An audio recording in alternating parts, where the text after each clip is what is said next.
Welcome to Hispanic Pride, Orgullo Hispano, a bilingual podcast produced by the Miami-Dade County Hispanic Affairs Advisory Board in collaboration with community newspapers. Today, we have the pleasure of welcoming Miami-Dade County Commissioner Marleine Bastien, who represents District 2. A longtime community leader and advocate, Commissioner Bastien has spent more than 4 decades serving families, empowering immigrants, and working to strengthen our community. Commissioner Bastien, thank you for joining us today. First and foremost, I'm so happy to be here with you, Maribel, and I'd like to start by thanking you and Dr. Grisel Marino for inviting me to share this space with you this afternoon. And also thank you for your work for representing District 2 in the Hispanic Affairs Advisory Board. I really appreciate that. I appreciate your contributions, and then I appreciate your work, both yours and then Dr. Marino, in doing your best to bring the different cultures that we have here, doing your best to bring all the different cultures we are here together. Well, thank you so much for that. Yes, obviously, I'm your appointment at the board, so thank you for that. Mm-hmm. I've also known you since the early 90s. I was commenting earlier when you were just starting out, fighting for your community, coming to the county commission, making sure that there were funds for the services, and always caring about not just the Haitian community, but the entire county. So thank you for your service. I always take my hat off for those that go out and get elected to office. Not an easy thing to do. And even more, actually staying in office and doing the work. So thank you for that. Well, thank you. This show, this program, this podcast is Hispanic Pride, Orgullo Hispano, and it celebrates the Hispanic community. But obviously, as you were just saying before, Miami-Dade County has so many different ethnic groups, different people that have come from different countries. And I personally believe that the Haitian experience and the Cuban American experience is one of the ones that had the most in common. We have coming in large groups at the same time and having to fight and adapt and try to get our dreams fulfilled. I just want to give you now an opportunity to tell us exactly what did it mean for you originally coming to Miami-Dade, coming from a dictatorship, and then starting out, and what made you decide that you wanted to do social work and help the community and do the type of work that you do today? Thank you so much indeed. The Haitian community and the Hispanic community, we have so much in common, so much shared experiences, living our nation, dictatorships, to come here in the land of the free, seeking opportunities for ourselves and our families. And that's how I arrived here in 1981. Seeking political asylum at that time. I applied for it, never received it. And then I was lucky when I arrived here. I was welcomed by the late Father Gérard Jean-Just, whom you probably remember, the executive director and founder of the Haitian Refugee Center, which at that time was doing a lot of advocacy work for better treatment of the Haitian refugees who spent sometimes months and years at the Côme Detention Center. 2 days after I arrived, believe it or not, my dad, who was a friend of Father Gérard Jean-Just, brought me to him. And then my dad told Father Gérard Jean-Just, this is my daughter. She's just arrived from Haiti. Put her to work. And guess what? Father Gérard Jean-Just put me to work. The Monday after, so that was a Friday night, Monday after, I started volunteering at the Haitian Refugee Center. And then coming from a dictatorship, because I was born under the dictatorship, where you have to even had to write, to read books, certain books, not necessarily anything subversive, whatever books that talk about education, for example. My dad, when I was born, the day I was born, my dad was arrested, not because he was politically subversive or anything. He was arrested because he built a school in my village. He was a school builder. And my dad, my father and I, and then I remember growing up, we used to be not forced, when you're 8 years old. I started volunteering in the school when I was 8. Before we could go play, let's put it this way. Before we could go play in the river, I had to at least volunteer in the school. So under the dictatorship, you can be arrested and you can disappear just for building a school, teaching people how to read and write. He was constantly arrested. So coming here and then seeing, refugees, the Haitian community, the Hispanic community on the streets, fighting for people's rights, fighting for better treatment, fighting for equal treatment, fighting for freedom, and then not being arrested unless you do something, that you're not supposed to do, was a complete shock for me. So since I came, I started volunteering. I became a paralegal trained by some of the best immigration lawyers. I spent 5 years there, and I was blessed to have mentors, and I was given opportunities. And then after the Haitian Refugee Center, I went to Miami-Dade, FIU.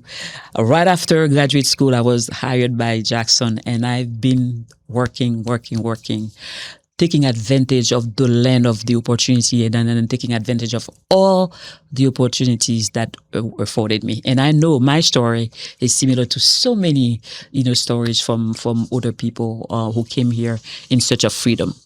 Absolutely. And your history, and like I said, I've been following your history since the early 90s. And you went from social worker, then you founded FAM, and then you actually then run for office. That transition is not easy to make for a lot of people. People that have been advocates, people that are out there fighting when they come and then get elected, and now the role changes a little.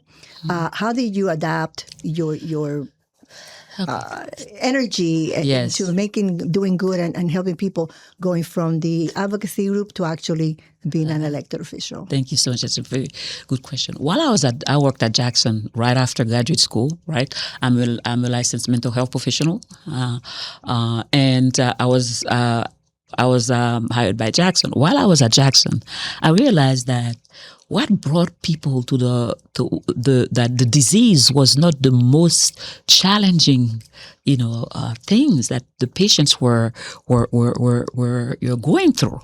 That even at home they had so many more problems that they would face after they are discharged from the hospital. So after 13 years at Jackson, I founded FAM, Family Action Network Movement, and then you and we met each other while organizing events, fundraising events, and then while organizing conferences and meetings, to provide wraparound services to families, because it's always been my bedrock belief that investment in the families are investment in our communities, because strong families make strong communities. So I left Jackson to found FAM. And then while I was at FAM, after 35 years at FAM, I realized that, I've done a lot, building new leadership, organizing people with shared values, and then getting them to do the greater good for their communities and stuff like that. FAM provided wraparound services, and then we have now college students from all over the U.S. and all over the world working as professionals. We're talking about from 1991 to now, bringing people together on shared values to organize and then to improve the quality of lives of others. I realized that I could do even more by running for office, because when I was studying social work at the FIU, Florida International University, I had a professor, Professor Betsy Smith, who we used to tell us that we will never have enough resources to help everyone who needs help. Right. However, you may be placed in situations where your actions can help a lot of people, a multitude of people. And then I thought about it. When the position became open, because Commissioner Moni's team termed out, people came to me and said, Marleine, why don't you run for office? You could do even much more than what you're doing at FAM after so many years, after 39 plus years. And then I thought about it. I said, well, what is the role of the commissioner? The role of the commissioner is really to pass legislation and then to help residents to improve their quality of life, right? Except that instead of serving 10,000 a year, I have so many more people, because my district 2 is huge. Yep. Over 300,000 people. And then you're basically responsible to invest in infrastructure, invest in good quality job, invest in affordable housing. Whatever the need, as a commissioner, you need to be able to find solutions with the residents to improve their quality of lives. That's how I decided to jump in the race. It was a crowded field, if you recall, and I was the underdog. But because I've been a staple in the community for so long, I've been working and building new leadership around issues of importance, common issues to improve people's quality of life. I had a lot of residents, and I knew the ground, and then I prevailed. And then here I am. The 4 years went through very fast. I must tell you, and then I don't want to be too long, but I must tell you that it wasn't easy, because transitioning from an advocate and an organizer to being an elected official was not easy. So I spoke to some of my fellow commissioners, and they told me, the best thing to do, listen. Like Mayor Eileen Higgins and others, she told me, listen. And that's what I did, because it's a completely different ball game. You need to be able to have projects, right? You have legislation. In order for your legislation to pass, you need 7 votes. You cannot upset people, so you have to find ways to work with your colleagues, because we are a non-partisan group, right? And then even though we each represent a specific district, but whatever we do has an impact in all Miami-Dade counties. So that's how I was able to do it.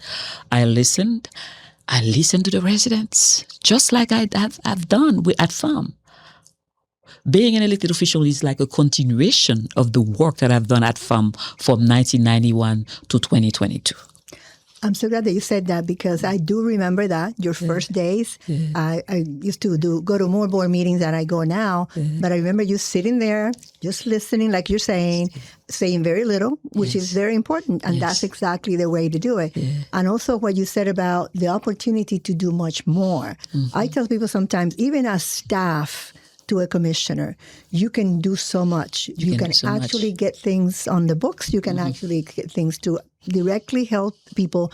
And I had that experience too. And I tell people, anybody that can work for a commissioner, take that opportunity.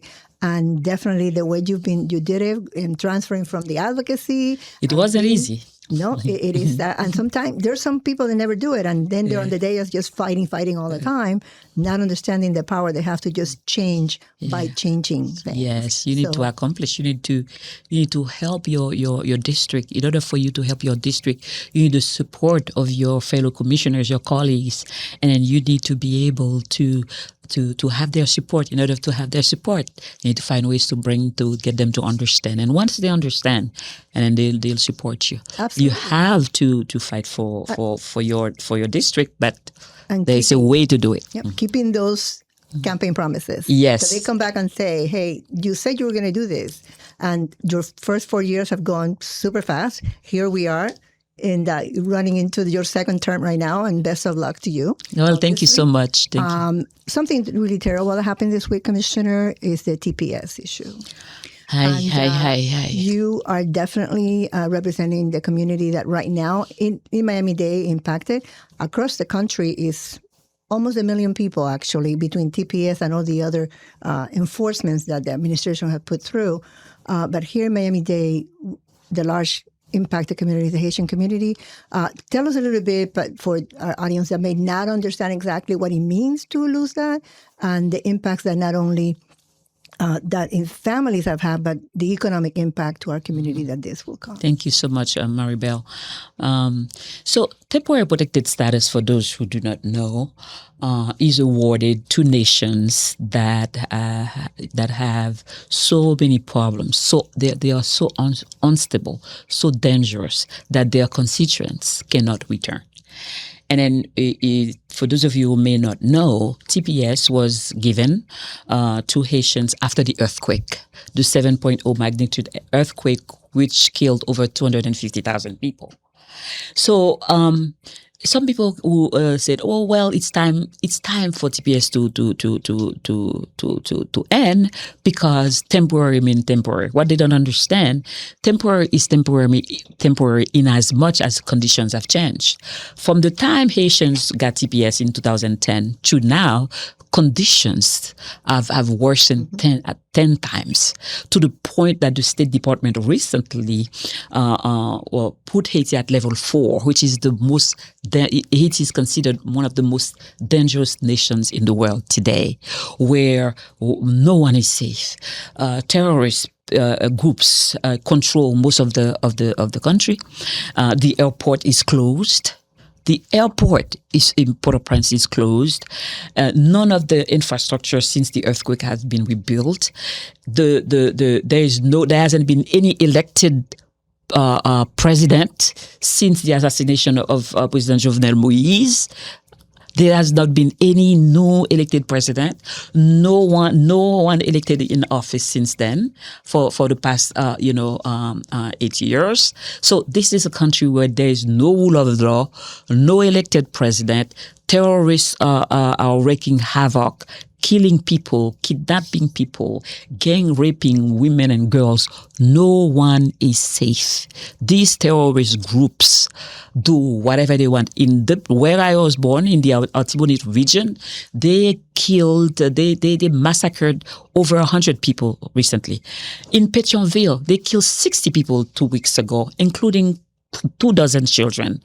Every day you have people being killed, people hacked to death. I have 2 cousins who were hacked to death.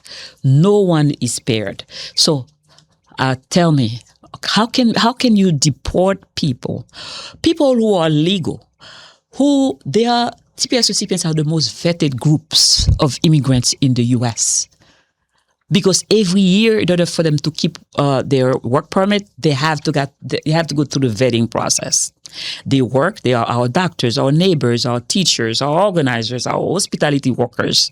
So now you have over 250,000 people who woke up yesterday. They don't know what to do, Maribel. They are calling me, Commissioner, what should I do? What should I do with my house? What about my business? What about my children? What about my U.S. born children? What do I do? You have TPS with families, mothers and fathers throughout the U.S. today in agony. I'm telling you, in agony. And then for the first time too, I hear a lot from the employers, because the healthcare system is taking a hit because of so many nurses taking care of people, so many doctors who came here. The construction industry, no matter where you look, economically, the impact is huge. That's why I had a press conference a few days ago with the Mayor Cava. We stood together, and you saw the SCIU president was there. Other employers were there, because TPS recipients, not only Haitians with TPS, but you have Venezuelan with TPS, you have Hondurans, Salvadorans with TPS. They are here because their nations are unstable, and then even you don't need to be a rocket scientist to see that Haiti is in no condition to welcome anyone. Even the airport has not been open for months, and then people are killed every day. No elected president, no election has been organized there for months and months. And Commissioner, it's so important what you mentioned, because a lot of people don't understand these people are not illegal. No, they're not. And the average person in this doesn't understand this difference. I mean, these people are here legally. They had work permits, like you said. The industries that are now going to be impacted in Miami-Dade County. Oh, Miami-Dade. Healthcare, the healthcare industry, our hospitality industries. The schools, a lot of teachers. Teachers. I heard from so many teachers. Yes. Yes. Because they were like legally in this country and doing the work that they trained to do. They went to school here, some of them. Yes. These are all people that have regular jobs. These are our neighbors, actually. You know, if you look around in your neighborhood, you will find somebody that probably is on TPS, especially in Miami-Dade County. So yes, a tragedy for not only the families, like you said. What are they going to do? What do they do with their lives? These people have bought cars. They have houses. They have businesses. They employ people. They are employers. Yeah. Children in school. So it's horrible. And we hope that another even if it's half type solution that can come up, because this would be a really terrible thing to impact us. Yeah, there is a path forward. The path forward is for the U.S. Senate to work in a bipartisan manner, just like it did in the House, right, in Congress, to pass legislation to protect the TPS recipients for 3 more years, because Haiti is in chaos right now. It's a dangerous place right now. There is no elected president right now, no law, no justice system. Imagine. So what we are asking for our senators to do, and just like the House of Representatives did in a bipartisan manner, is to pass legislation to give them 3 more years pending an improvement of in-country conditions, because right now Haiti is 10 times worse than what it was when TPS was first awarded. Awarded. Terrible, and we certainly hope that we can solve and our elected officials can actually give hopefully a respite to see how we can continue with our, and especially like I said, our community. The impact is just my Lord, incredible. Yeah. Another issue in that, obviously, our community is the issue of affordability. Yes. And we understand that certain people believe that affordability is not an issue. But for Miami-Dade County, we've been talking about it for a while now. We know we do have the housing crisis, but it's, like you have said before, it's a general affordability crisis. It's not just housing. Can you tell us a little bit about your thoughts on that and what you think we can do to move forward? Yeah, so affordability and accessibility, they're 2 different things, right? I mean, you can build units, right? Affordable units, but first of all, the question I've asked since I've been elected is affordable for who? Right? So just because we are building units, for example, that doesn't mean that people can afford them. That's the problem. The housing costs has outpaced the people's earnings, people's salaries.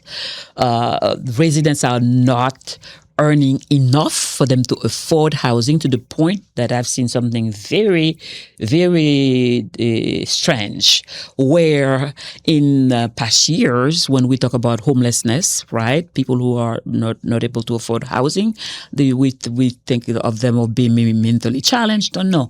But these days, we can have a couple that both of them are working, they still cannot afford housing, because the cost of housing has, outpaced, their earnings, their wages. So that's why it is important when we are developing affordable housing that we take into consideration people's wages, and then we need to develop homes that people can afford.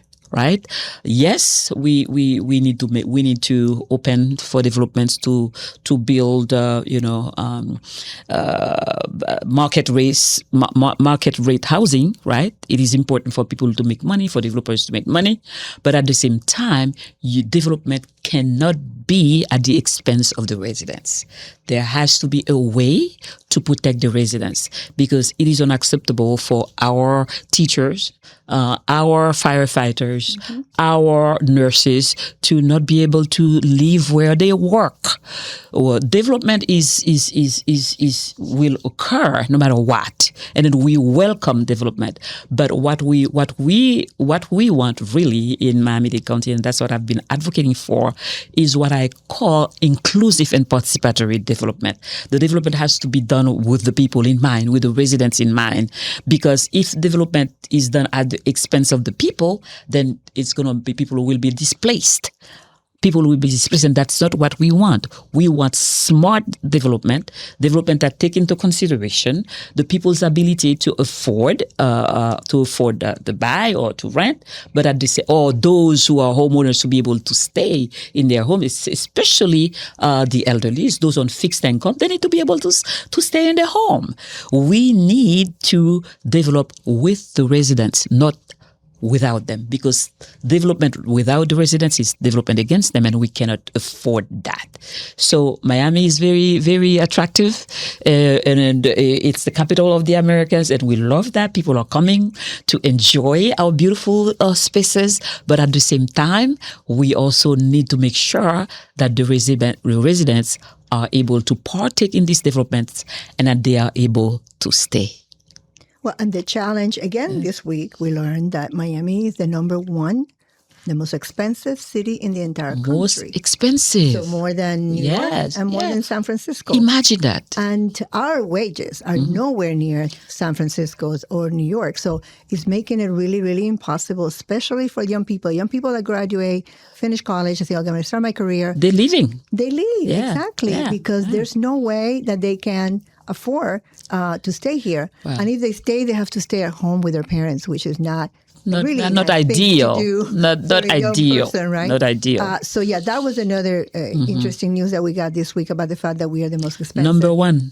Number one. And you talk about the displacement also. Yeah. And I know your district and certain areas of your district have also solved the whole gentrification issue and all that conversation, which is part of what you were talking about. Yes. We need to make it in a way that we accommodate and not displace those residents that are there, especially the elderly, as you were saying.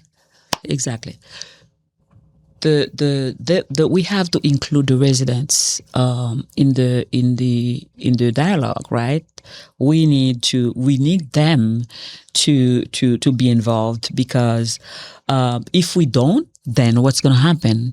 The homes that they've built, they've invested in for years, right? Building a home, it's not easy. You know it. Mm-hmm. I'm a homeowner. It costs. And then we have to really find ways to support these elderlies on fixed income. That's number one. Number two, we need to develop mixed use. Mixed use means that we have a housing that is market rate, right? That can be sold or rented at market rate, but also we have housing that people with 30% AMI, 60% AMI, meaning people make 39,000, 40,000. I mean, these are our workers that they are able to afford it. It has to be mixed use. Right. There has to be mixed use. It cannot be only 120% AMI. You cannot call workforce housing affordable housing when, in order for you to qualify for workforce housing, you have to make at least $90,000 to $100,000. Right, yeah. So this is not affordable for most of our residents. This is not affordable for most of the residents in my district, and then it is not affordable for most of our residents. So that's why we have really, it's important for us to pay attention to involve the residents in all developments, and then when developers come to our districts, no matter where they are, to make sure that they engage the residents and that the development is done with the residents in mind, because you need your workers to live in your district. The parameters, the parameters have to change in order to be able to keep our workforce. Yeah, we need to keep it. Okay, we have all these programs, but then if our workforce cannot afford to stay here, who's going to do it? Just quickly, we also want to talk about a little bit about civic education. Yes. And the Civic Academy and the importance for our voters. I mean, I am a long-time Legal Women Voters person, educating voters, making sure the voters are informed. How important do you think that is to our community? Oh, this is civic engagement. Civic education is so important for our democracy. Our democracy is stronger with an active participation of the citizenry. That's why I passed legislation, the civic education legislation. And I was so happy that my colleagues supported me. And then the mayor embraced it. And then guess what? We were really surprised, pleasantly surprised to see how engaged people wanted this, because without citizen participation, we cannot have a strong democracy. So the civic education is about that. Getting the residents to partake in our local government, how our government is working. Is it working for them? What should they do? I welcome that. How to do it? How to what ideas do you have? What should what kind of development do you want in your neighborhood? To register to vote. It is important. To vote, to organize people to vote, to participate in public service. We need to build the new leadership. In order for us to do that, we need to increase civic participation. That's why I passed this legislation, and I'm so happy to see so many people involved. And I'd like for those of you watching, please continue to be involved.